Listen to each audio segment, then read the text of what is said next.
बिस्मिल्लाहिर्रहमानिर्रहीम। अस्सलाम वालेकुम नाज़रीन, मैं हूं इरफान हाशमी और आपको प्रोग्राम में खुश आमदीद कहता हूं। तारीफ़ ही उस रब्बुल इज़्ज़त के लिए जिसकी तरफ हम सब को लौट कर जाना है और जिसके हुजूर हम सब को एक दिन पेश किया जाएगा। व्यूअर्स, सबसे पहले आज की अहम खबरें और चंद अहम सवालात। इमरान खान की अडयाला जेल में गुफ्तगू, अलीमा खान के बारे में क्या कहा, सियासत में उनका क्या किरदार है, और फिर अली बिन गंडापुर इस्तीफ़ा दो, इमरान खान ने ऐसा क्यों कहा, और आज बिलाखिर बच्चों से 1 घंटा इमरान खान की बात करवाई गई। इमरान खान ने सियासत में उनका क्या किरदार है और वो तहरीक को लीड करेंगे, इस हवाले से कुछ बातें कही हैं, ये भी मैं आपके सामने रखूंगा। और फिर अलीमा खान की गुफ्तगू और जमायमा स्मिथ जो हैं वो हाई कमीशन जाएंगी, और हाई कमीशन वो क्यों जा रही हैं ये भी व्यूअर्स आपको बताएंगे। और फिर इमरान खान को गल्फ़ भेजने की तैयारी, इसमें कितनी हकीकत है और कौन सी ऑफ़र टेबल पर इमरान खान के सामने रखी गई। और फिर अडयाला जेल के सुपरिटेंडेंट ने बच्चों को क्या जवाब दिया इमरान खान के, और जेल की सूरत हाल पर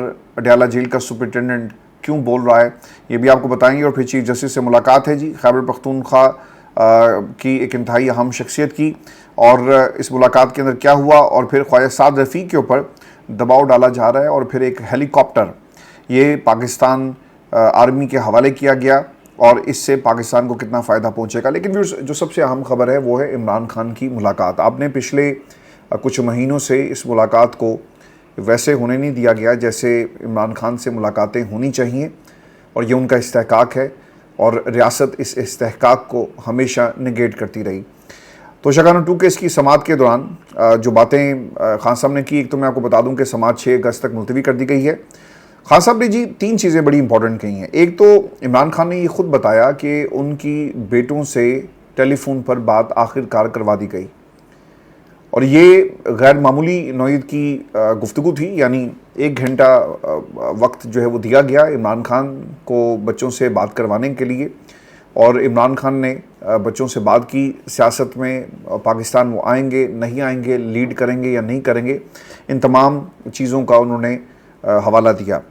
खान साहब ये कहते हैं कि बात घंटे से ज़ायद हुई, बात व्हाट्सएप पर कराई गई, इमरान खान को अखबार भी दे दिया गया, और टीवी भी ऑन कर दिया गया है। इमरान खान ने यह भी बताया कि उनके बच्चे पाकिस्तान आएंगे लेकिन किसी सियासी तहरीक का हिस्सा नहीं बनेंगे। बिल्कुल आपको याद होगा जब ये अमेरिका की मुलाकातें शुरू हुई थी ना, और मार्को रूबियो एंड बाकी लोग पाकिस्तान की हुकूमत से मिल रहे थे, फिर Richard granal and rest of the company जो सेंटर्स से उनकी मुलाकातें बच्चों से जारी थी। तो मैंने आपको एक बात कही थी कि ज़रूर कहीं ना कहीं गारंटीज़ जो हैं वो ली जाएंगी, और पाकिस्तान वो ज़रूर आएंगे लेकिन गारंटीज़ के साथ। और फिर अमेरिका के ज़रिए ये पैगाम भी भेजा जा सकता है, और अमेरिका यकीनन इस बात को मेक श्योर करेगा कि बच्चे पाकिस्तान जाएं। अच्छा, अब इस हवाले से जो डेवलपमेंट हुई तो मैं आपको बताता हूँ, लेकिन इस हद तक कि एक प्रेशर रिलीज ज़रूर हुआ है, बच्चों की बातचीत करवा दी गई है, और ये जो बातचीत थी वो कई माह से रोकी हुई थी, और एक प्रेशर टैक्टिक्स के तौर पर इसे इस्तेमाल किया जाता है। यानी आप मुसलसल सारी जो तवज्जो है, जो मेन कॉज था, उससे आपने हटाकर मुलाकात के ऊपर इस तहरीक को आप लेकर चले गए कि इमरान खान से मुलाकात होगी तो तहरीक चलेगी, इमरान खान से मुलाकात होगी तो हमें आइंदा का लाएमल देंगे, इमरान खान से हम बात करेंगे, उनसे मिलेंगे तो हम पूछेंगे कि खान साहब दसो करना की है। ये पूरी लीडरशिप ये करती रही है। अब इसी स्ट्रैटेजी को इमरान खान के बच्चों से मुलाकात के अंदर भी आपको देखेंगे, और 4 से 5 माह के बाद ये जो टेलीफोन पर गुफ्तगू जो है वो करवाई गई। अच्छा, इसमें इसका नतीजा क्या निकलेगा? एक चीज़, पाकिस्तान के सोशल मीडिया पर और ख़ास तौर पे पाकिस्तान की हुकूमत ने ये प्रोपेगेंडा करने की कोशिश की कि बच्चे पाकिस्तान नहीं आ रहे। एक तो जी उन्होंने भी बाकायदा ऐलान कर दिया है कि वो हर सूरत पाकिस्तान जाएंगे, और वो गिरफ्तारी से नहीं डरते, और अगर किसी ने उन्हें गिरफ्तार करना है इसलिए कि वो पाकिस्तान आ रहे हैं और अपने बाप से मिलने के लिए जेल जाते हैं, तो भाई कर लो गिरफ्तार, गिरफ्तारी से कोई नहीं डरता। और वो जेल जाने के लिए भी अपने बाप की रिहाई के लिए और जो मुलाकात है, अगर इसकी कीमत ये है तो वो इस कीमत को भी अदा करने के लिए तैयार हैं। तो एक चीज़ तो ये क्लियर होगी। और वो प्रोपेगेंडा जो तहरीक इंसाफ के ख़िलाफ़ और खान साहब के बच्चों के ख़िलाफ़ किया जा रहा था कि वो अब नहीं आएंगे, वो बग़ैर मुलाकात यानी पाकिस्तान आए बग़ैर लंदन चले गए और अब उनका कोई इरादा नहीं है, तो बाकायदा तौर पर अब ये ऐलान किया गया, और दूसरी तरफ से कोशिशें हो रही हैं। मज़ीद खान साहब ने क्या कहा, और फिर जो नाइकॉव वाला मामला ये भी मैं आपको बताऊंगा। लंदन से एक इंतहाई अहम खबर है, और जमायमा क्या करने जा रही हैं पीर को, ये भी आपके साथ शेयर करते हैं। अली बिन गंडापुर से के हवाले से कुछ सवालात हुए कि खान साहब ऑपरेशन शुरू हुआ है, और अली बिन गंडापुर आपने देखा होगा ना कि जो पावर शेयरिंग का जो मामला था और जिसमें स्पेशल पावर्स दे दी जाती है, ये उस एलामिया का हिस्सा है जो तहरीक तहफ़्फ़ुज़ आने पाकिस्तान ने जारी किया कि इसको आप ख़त्म करें और ये जो स्पेशल पावर्स वाला मामला है ये वापस लिया जाए। तो अब अलीम बिन गंडापुर के सामने जब ये सवाल किया जाता है तो उनके दो बयानात आपको सुनने को मिलते हैं, ऑपरेशन से पहले और ऑपरेशन के बाद। FATF में उनके मामले को भी उठाया गया, तो खैर उनकी तो एक तरह से अगर ये कहा जाए ना कि ट्यूनिंग किसी ने कर दी है और वो अपने बयानात बदलने पर मजबूर हो गए या बयानात किसी के कहने पर उन्होंने बदल दिए। लेकिन ये सवाल जब अलीम बिन गंडापुर के हवाले से खान साहब के सामने रखा गया तो उन्होंने बड़ा वाज़ेह कह दिया कि यार अगर तुम इस तहरीक का वज़न नहीं उठा सकते और ऑपरेशन को रोक नहीं सकते तो भाई तुम किस मर्ज़ की दवा हो, घर जाओ, इस्तीफ़ा दो, और तुम्हें इस्तीफ़ा देना चाहिए। तो ये इमरान खान ने अलीम बिन गंडापुर को डायरेक्ट तो पैगाम नहीं भेजा, लेकिन इनडायरेक्ट पैगाम चला गया है। अब अलीम बिन गंडापुर इस्तीफ़ा देंगे या नहीं देंगे ये अलग सवाल है। खैबर पख्तूनख्वा के अंदर भी जी बहुत ज़्यादा उनके ऊपर दबाव है। एहतजाज के मामले पर वर्कर्स पहले से खुश नहीं है, तहरीक इंसाफ का वोटर आपको नाराज़ नज़र आएगा। और अब ऑपरेशन के हवाले से भी मेंबरान सूबाई असम्बली ये सवाल उठा रहे हैं। अब अलीमा खान ने जो गुफ्तगू की, दोस्तों ये भी मैं आपके साथ शेयर करता हूँ। और फिर ये जो जमायमा स्मिथ वाला मामला है और वो हाई कमीशन जा रही हैं जी पीर को, ज़िमनी इंतखाबात में हिस्सा ना लेने का जी एक तो ऐलान कर दिया है खान साहब ने, और इसके अंदर एक बड़ी वाज़ेह वजह एक यही हो सकती है कि वो सीट्स जो पाकिस्तान तहरीक इंसाफ की थी, आप उसके ऊपर ज़िमनी इंतखाब ऐलान करते हैं, अदालतें इस इलेक्शन को स्टे नहीं दे रही। इलेक्शन और जो सज़ाएँ थी जिनको सिर्फ़ और सिर्फ 9 मई में लोगों को शामिल करके, लोगों को घसीट कर आपने उसके अंदर सज़ाएँ दे दी। ये तहरीक इंसाफ की नशिस्तें हैं, लेकिन इन नशिस्तों के ऊपर ज़िमनी इंतखाब जब होगा तो उसमें ये कह रहे हैं कि जाकर पाकिस्तान तहरीक इंसाफ भी इसके अंदर मुकाबला करे। तो खान साहब ने इसके ऊपर अपना मौक़िफ़ जो है वो बड़ा वाज़ेह कर दिया कि चीनी गई नशिस्तों पर ज़िमनी इंतखाबात में उम्मीदवार किसी सूरत भी हम खड़े नहीं करेंगे।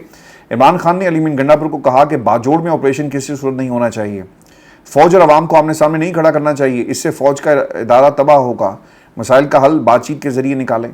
इमरान खान ने 5 अगस्त के बाद 14 अगस्त को भी निकलने का हुक्म दे दिया। इमरान खान ने कहा कि 77 साल बाद आज फिर वक्त आ गया कि आज़ादी के लिए कौम निकले, इसलिए 5 की अगली तारीख 14 है। हुकूमत बच्चों से खौफजदा है, डरी हुई है, इनको किस चीज़ का खौफ है, ये बच्चों का वीज़ा जारी कर दें। अच्छा, अब ये इन्होंने ये बात कही जी कि नाइकॉब जो है उनका कार्ड गुम हो गया है, इमरान खान के बेटों को ये कार्ड नहीं मिल रहा है, इसलिए बेटों ने हुकूमत पाकिस्तान को नाइकॉब के लिए दरखास्तें जो हैं इजरा के लिए दी। और एक दूसरी सूरत क्या थी कि वीज़े का हसूल, ठीक है जी, एक नाइकॉब एंड देन वीज़ा। अब ये नाइकॉब के लिए 1 महीने का बहाना बना सकते हैं, जबकि वीज़ा 1 घंटे में जारी हो सकता है। सर 1 घंटा भी बहुत ज़्यादा है। आप अगर इफ़ यूर ब्रिटिश नेशनल और आप अमेरिका का वीज़ा आपको लेस देन 30 मिनट्स आपको मिल जाता है, तो फिर पाकिस्तान का वीज़ा 1 घंटे में क्यों जारी होगा? इससे भी कम वक्त में जारी हो सकता है, लेकिन ये जारी नहीं किया जाएगा। अभी सब ये भी खबर आ रही है कि जमायमा खान की जो नुमाइंदा हैं, रिप्रेजेंटेटिव, वो एम्बेसी जाएंगी और इस मामले को देखेंगी, ट्रैक करेंगे और देखना ये होगा कि तफसीलात क्या हैं और क्यों वीज़ा या नाइकॉब जो जारी नहीं किया जा रहा है। तो आते हैं जी कि ये आज मुझे गिरफ़्तार कर लेंगे क्योंकि मेरे वारंट निकले हुए हैं, मैं आज अडयाला के बाहर ही हूँ। अगर उन्होंने गिरफ़्तार ना किया तो मंगल को मैं और मैं फैमिली यहीं अडयाला के बाहर होंगे। अच्छा देखें, इसमें खौफ होता है ना कि वहाँ नहीं जाना, गिरफ़्तारी हो जाएगी। आपने बहनों को गिरफ़्तार भी किया, वीराने में छोड़ दिया, आप नज़रबंद भी करते हैं, आप सब कुछ करते हैं, लेकिन बहनें क्या डरेंगी? कभी भी नहीं डरेंगी। तो सर रियासत इस वक्त अपना पूरा जोर लगा रही है और बहनें बेखौफ होकर ये जंग लड़ रही हैं। उन्हें मालूम है कि हमारा भाई अंदर लड़ रहा है, अगर हम भी अपनी हिम्मत हार गई तो फिर पाकिस्तान की आवाम की हिम्मत का क्या होगा? पाकिस्तान की आवाम की उम्मीद है इमरान खान, और हमने इस उम्मीद को किसी सूरत भी नहीं तोड़ना। फिर अलीमा खान ये भी कहती हैं कि मैंने सुना था कि पार्टी 5 अगस्त को सड़कें वगैरह ब्लॉक होंगी, पार्टी ने कोई प्लान बनाया होगा, वही बेहतर बता सकते हैं। क्योंकि बार बार उनसे ये सवाल हो रहा है ना कि मिसाल यूसुफजई को भी देखें जी टिकट मिल गया और उस पर भी लोग जाके मसाला इकट्ठा करते हैं, फिर ख़ानदान के लोगों के हवाले से, बुशरा बीवी के हवाले से ये बात होती है। तो इस पर उन्होंने कहा कि जी मुझे ये बात मालूम नहीं है। व्यूअर्स, कुछ खबरें ऐसी भी आ रही हैं कि खान साहब ने अलीमा खान को सियासी गुफ्तगू करने से मना कर दिया। अभी इसमें कितनी सदाकत है ये जो मुसद्दक़ा इत्तलात हैं, ऐसा कुछ सामने नहीं आया, लेकिन कुछ क्वार्टर्स ये क्लेम कर रहे हैं कि अलीमा खान को सियासी गुफ्तगू करने से मना कर दिया गया। मैं आपको ना व्यूअर्स एक खबर ये भी दे दूं कि इमरान खान को गल्फ़ भेजने की बात हो रही है। ये जी एक वज़ीर हैं जी हुज़ैफ़ा रहमान और वज़ीर मुमलिकत बराए सकाफ़ती वर्सा, वो ये कहते हैं कि अगर मेरे साथ डील करनी है तो मुझे बरतानिया, ये खान साहब के अल्फाज थे, बरतानिया यूरोप भेज दें। बरतानवी हुकूमत ने ऑफिशियली कहा कि हमारे हवाले कर दें, लेकिन हमने कहा कि यूरोप नहीं, गल्फ़ में भेज दें, तो इमरान खान ने इनकार कर दिया। देखिए ये बहुत बड़ी बात कर दी है कि बरतानिया की हुकूमत ये कहती है ऑफिशियली कि आप इमरान खान को हमारे हवाले कर दें, और इसके ऊपर पाकिस्तान के एक वज़ीर का ये मौक़िफ़ है, बल्कि उसने ये क्लेम किया है, दावा है कि बरतानिया ने ऑफिशियली इसको एक्सेप्ट किया था। लेकिन इस वीडियो क्लिप में क्या था ये मैं आपके साथ शेयर करता हूँ। इसी वीडियो क्लिप में कहा इन्हीं साहब ने कि हम ये नहीं कर सकते कि इमरान खान को NRO दे दें, इमरान खान की जब भी रिहाई होगी अदालतों से होगी। फिर इसी क्लिप में उन्होंने कहा कि हमारे लिए सबसे पहले पाकिस्तान है, जेल में बैठकर 71 के साहने की वीडियो लगाने वाले, 9 मई करने वाले, BLA की दहशतगर्दी का जवाब देने वाले शख्स को हम कैसे बैरून मुल्क भेज सकते हैं कि वो वहाँ जाकर पाकिस्तान के खिलाफ हर्जा सराई करे। अब देखिए इन्होंने ना इसी वीडियो के अंदर हुज़ैफ़ा ने एक काम और भी किया। उसने कहा जी कि खान साहब को पता था कि अगर ये मिडल ईस्ट चले गए, गल्फ़ की किसी कंट्री में चले जाते हैं तो वहाँ के कवानीन हैं, उनको रोक लिया जाएगा, वहाँ पे आप सियासत नहीं कर सकते। और अगर ये बरतानिया गए तो वो नैरेटिव बनाने के माहिर हैं, और वो नैरेटिव बनाएंगे, और ये हमारे लिए किसी सूरत भी काबिल कबूल नहीं होगा। इमरान खान ने अगर डील करनी होती ना, तो इमरान खान के पास तुम्हारी हुकूमत बनने से पहले, और जब हुज़ैफ़ा वज़ीर भी नहीं बना था उससे पहले, ये मौका था कि खान साहब हुकूमत बनाकर सब कुछ माफ़ करवा सकते थे। और इलेक्शन से पहले भी इमरान खान को कहा जा रहा था कि खान साहब मान जाएं। जनरल बाजवा के दौर में एक्सटेंशन एक चाहिए थी, जनरल बाजवा को खान साहब देकर सब कुछ ठीक कर सकते थे, लेकिन ऐसा नहीं, खान साहब ने नहीं किया। और आज कहाँ पर 2 बरस गुजर गए, जेल वो काट रहा है शख्स, और ऐसे लोग जिनका ना कोई, मुझे तो नहीं पता ये हुज़ैफ़ा सहाफ़ी था, वज़ीर मुमलिकत कैसे बन गया, क्या हुआ। मैंने एक वीडियो साहब की एक ज़रूर देखी है जिसमें ये नवाज शरीफ साहब की सीट बेल्ट बांध रहे थे, यानी हेलीकॉप्टर में बैठे हुए हैं तो वो एक बेल्ट बांध रहे हैं, उसे चेक कर रहे हैं।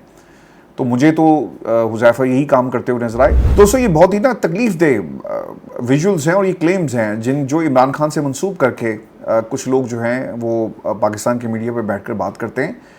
हम ये ज़रूर कोशिश करेंगे कि बरतानवी सरकार का ऑफिशियली जो मौक़िफ़ है इस पे लिया जाए, और मैं ज़रूर जो है लिखूँगा यहाँ की सरकार को, और ये ख़बर आपके लिए हम लेकर आएंगे कि क्या वाकई बरतानिया ने ऑफिशियली जो ऐसा दावा किया जा रहा है, कोई ऐसी बात थी जिसमें इमरान खान को हमारे हवाले यानी बरतानिया के हवाले कर दिया जाए, ऐसी बात कही, और इसमें कितनी सदाकत है इसके ऊपर ज़रूर मैं आपको एक आधे दिन के अंदर अपडेट करूँगा।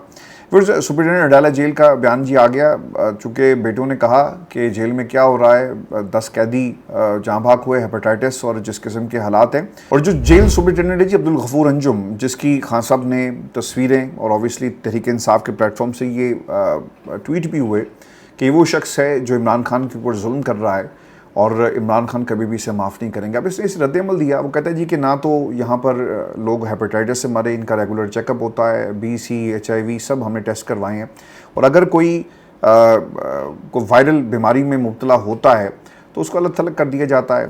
लेकिन पाकिस्तान के अंदर ये जो बीमारी है ना इक़्तिदार पर कब्ज़ा करने की, जो प्रॉक्सीज कर रही हैं हुकूमत में बैठी हुई, जो फस्तायत की बीमारी है, जो ख़ुद पसंदी की बीमारी है, जो खुदाई का दावा करने की बीमारी। आपका जब ज़हन तवाज़ुन ख़राब हो जाता है ना, फिर आप इस किस्म की बातें करते हैं, यानी अपने आप को खुदा समझ बैठे हैं कुछ लोग पाकिस्तान में, और ये जो हुकूमत कर रहे हैं। तो सर ये जो बीमारी है इसका भी हल कोई होना चाहिए, और इसका हल सिर्फ एक ही है कि हुकूमत और जमहूरियत असल वारिसीन के हवाले की जाए। ये सारी बीमारियाँ आपकी जो हैं वो दूर हो जाएंगी। आपने बहुत अच्छी कोशिश की, ये जो सुपरिटेंडेंट साहब हैं, लेकिन पाकिस्तान की अवाम को मालूम है कि ये तमाम शख्सियात किस वायरल मर्ज़ में इस वक्त मुब्तला हैं, और वो है इक़्तिदार की हवस, फस्तायत, जुल्म, और पाकिस्तान तहरीक इंसाफ के ख़िलाफ़ जो है आपने क्रैक डाउन करना है। ये वो बीमारी है जो इस वक्त पूरी आपको ये जो मशीनरी है इस बीमारी में मुब्तला नज़र आएगी। व्यूअर्स, चीफ जस्टिस से जी मुलाकात का ये मामला है। PTI रहनुमा और खैबर पख्तूनख्वा बार कौंसिल के मेंबर अली ज़मान एडवोकेट ने चीफ जस्टिस अफरीदी से जी मुलाकात की है और उन्हें इन तमाम मुश्किलात से आगाह किया। इमरान खान को जेल में किन मुश्किलात का सामना है, मुनासिब इलाज से इनकार, ख़ानदान तक महदूद रसाई, कानूनी मशावरत, गैर शफाफ बंद दरवाज़ों के ट्रायल, हाई कोर्ट के अहकाम पर अमल दरामद में नाकामी, नफसियाती अजियत और तन्हाई, सियासी टारगेट और इख्तियारात का गलत इस्तेमाल। कोशिश अच्छी थी, मुलाकात करें। उमर अयूब साहब ने जाना था, नहीं गए, अगर जाते तो शायद इनको गिरफ़्तार कर लिया जाता। सर जिस निज़ाम से आपको तवक्को नहीं है, यानी जुल्म बच्चे जन रहा है कूचा व बाज़ार में, अदल को भी साहिब औलाद होना चाहिए। शायद मैं बार बार ये बात करता हूँ कि अगर याह्या अफरीदी साहब वाकई इंसाफ पसंद होते तो उस कुर्सी पे ना बैठे होते, जस्टिस मंसूर बैठे होते। लेकिन आज हालात आपके सामने हैं, और ये ना आपको सिर्फ ये जो ब्रांड ऑफ इंसाफ है ना, ये सिर्फ सुप्रीम कोर्ट ऑफ पाकिस्तान में नज़र नहीं आता। पाकिस्तान, पंजाब, सिंध, बलोचिस्तान, केपी, सारी अदालतों में नीचे से लेकर ऊपर तक, सिविल जज से लेकर गार्डियन जज, पाकिस्तान के एडिशनल सेशन जजेस, पाकिस्तान के अंदर जो अपने हाथ से बारूम से लोगों को चैम्बर से निकाल कर पसंद के जजेस को जिस तरह लगाया जाता है, छोटे छोटे नन्हे नन्हे पौधे आपको ये फ़िलहाल नज़र आएंगे। लेकिन ये जब तनावर दरख्त बनते हैं तो सियासी जमातों को, पाकिस्तान की इस्टेब्लिशमेंट को और अपने लगाने वाले हर उस हाथ को जो है ये छाँव भी देते हैं, उस शख्स को फल भी दिया जाता है। तो ये पूरा निज़ाम सर कॉम्प्रोमाइज़ है। आज मुल्क के अंदर अगर अदलिया ठीक होती तो शायद किसी की जुर्रत ना होती पार्लिमान से आइन में तरमीम करवाने की, नए कवानीन बनवाने की, क्योंकि सब कुछ उनके हाथ में से गिरवी है। तो फिर आप जितनी मर्ज़ी मुलाकातें करें, हाँ अच्छा हुआ आप मिलकर आए, चाय शाय आपने पी, आप भी कह सकेंगे कि हाँ मेरी चीफ़ जस्टिस ऑफ पाकिस्तान से मुलाकात हुई, तस्वीरों के लिए अच्छा है। लेकिन अगर कोई ये समझता है कि इमरान खान के केसेस का हवाला देकर या उन्हें कोई रिलीफ या अफरीदी साहब देंगे, तो अगर देना होता ना तो ये ऐसी तरमीम ना होती, क्योंकि तमाम लोग जो हैं इस निज़ाम के अंदर ये बेनिफिशरी हैं। मैं आपको ख़बर ये भी दे दूं कि ईरानी सदर लाहौर जी पहुँचे, मसूद पशकान, और 2 रोज़ के सरकारी दौरे पर हैं जी। बाऊ जी और मरियम सफदर साहिबा जो थी वो उन्हें रिसीव करने के लिए गई हैं, और मुलाकातें इनकी तय हैं। एक इंतहाई अहम मुलाकात है जी, और ऑब्वियसली इस खित्ते के हालात के ऊपर, और अमेरिका और पाकिस्तान और फिर ईरान, ये जो ट्राइका इस वक्त बना हुआ है, अमेरिका ने जो भी बात करनी होती है वो बजरिया पाकिस्तान कर रहा है। फिर ख्वाजा साद रफ़ीक साहब के ऊपर जी काफ़ी दबाव है, ये भी खबर आ रही है, और इतलात ये हैं कि लाहौर के हल्के से इलेक्शन लड़ें, लेकिन ख्वाजा साहब ने इनकार कर दिया है। फिर ये भी कहा गया कि अगर आप इलेक्शन लड़ेंगे तो आपका असम्बली में, काबीना में आने के लिए एक रास्ता हमवार होगा, और इसके साथ साथ सेनेट की टिकट के लिए भी बातचीत जो है वो की गई, लेकिन फिलहाल उन्होंने इनकार कर दिया। लेकिन दोस्त उनके ये बताते हैं कि काफ़ी प्रेशर उनके ऊपर डाला जा रहा है। और आपको ये भी खबर दें कि पाक फौज में जी जदीद Z-10ME अटैक हेलीकॉप्टर शामिल कर लिया गया है, और ख़बर के मुताबिक जदीद Z-10ME अटैक हेलीकॉप्टर हर मौसम में और रात में भी दुरुस्त निशाना लगाने की सलाहियत रखता है, और इस जदीद निज़ाम की शमूलियत पाक फ़ौज की एविएशन को जदीद खतूत पर इस्तेमाल करने की जानिब एक इंतहाई अहम कदम है। बिल्कुल ठीक है जी, पाकिस्तान तरक्की कर रहा है, बट द क्वेश्चन इज़ कि हम जमहूरियत में कहाँ पे स्टैंड करते हैं। वो इदारे जिनकी ज़िम्मेदारी सरहदों की हिफाजत करना है, पाकिस्तान के अंदर आपको हर इदारे के अंदर ये नज़र आएंगे। तो जी हमारी आज की वीडियो थी, अपने कमेंट्स से ज़रूर भेजिएगा, चैनल को सब्सक्राइब करना मत भूलें। इजाज़त दीजिए, अल्लाह ने के बाद।